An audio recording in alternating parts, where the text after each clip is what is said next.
Sargento Júlio, do Subtenente Carlos, que são representantes da Associação Local e Nacional dos Praças. Temos vários assuntos a serem, enfim, citados, tocados, discutidos, reflexões promovidas aqui dentro da programação da Rádio Gazeta, mas sem dúvida uma das grandes preocupações da população hoje é com relação à segurança pública.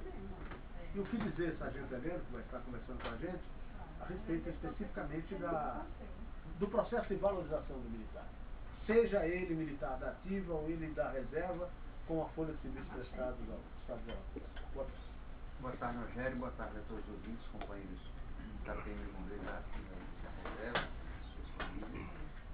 Na verdade, a sua colocação é bastante oportuna, porque o processo de valorização dos profissionais de segurança pública, nos países que tratam segurança pública de uma maneira, digamos, não vou dizer mais séria, porque aqui está com seriedade, mas de uma maneira, em outro sistema de segurança pública, com mais prioridade, tratam da questão policial de uma maneira bastante atenciosa, né? Porque o serviço prestado à população, e essa é uma preocupação também das associações, que a instituição precisa dar respostas, isso é uma questão de comando que eu estou tratando aqui, mas é uma questão que a gente também se preocupa.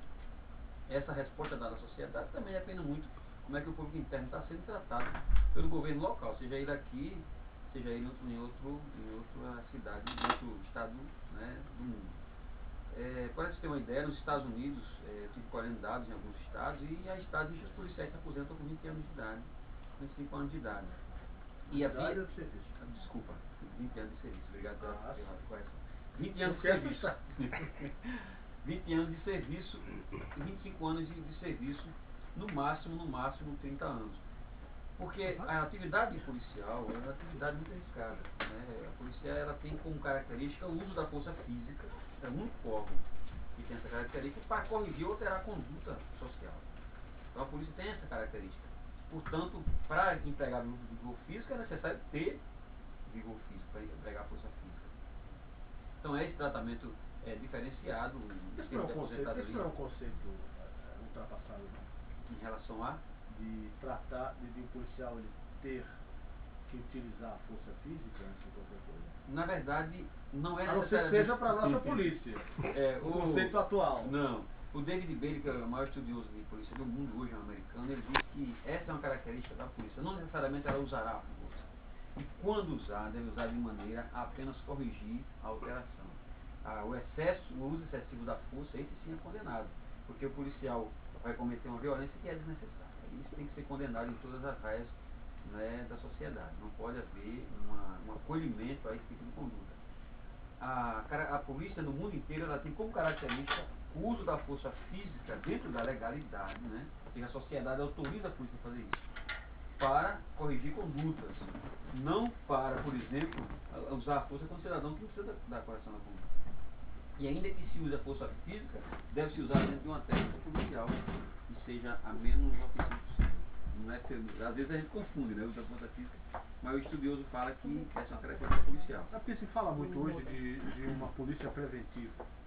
E se é uma polícia preventiva, naturalmente que vai privilegiar os trabalhos de inteligência, a qualidade da informação, os recursos tecnológicos, enfim, nós estamos longe disso ainda, né? Olha, a gente parte do seguinte princípio: o modelo de polícia adotado no Brasil é um modelo equivocado, né? Ele é um modelo que nasce no Império, ele se arrasta durante o Império, continua na República e chega aqui no Estado Democrático de Direito. É um modelo de polícia que nos Estados adota duas corporações, uma civil e uma militar, com características diferentes, com filosofias diferentes, com treinamentos diferentes, e que em alguns estados, eu espero que isso tenha acabado naturalmente, mas que acabam inclinadas à rivalidade. Isso aí tem se constatado ao longo de muitos estudos.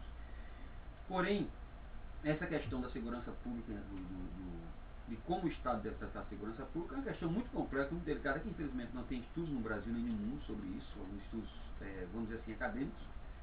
Mas, principalmente, é necessário que o Estado, e entenda-se Estado aí, a União e os Estados, né, adotem um sistema de segurança pública mais fácil de manejar. Essa hoje é a grande...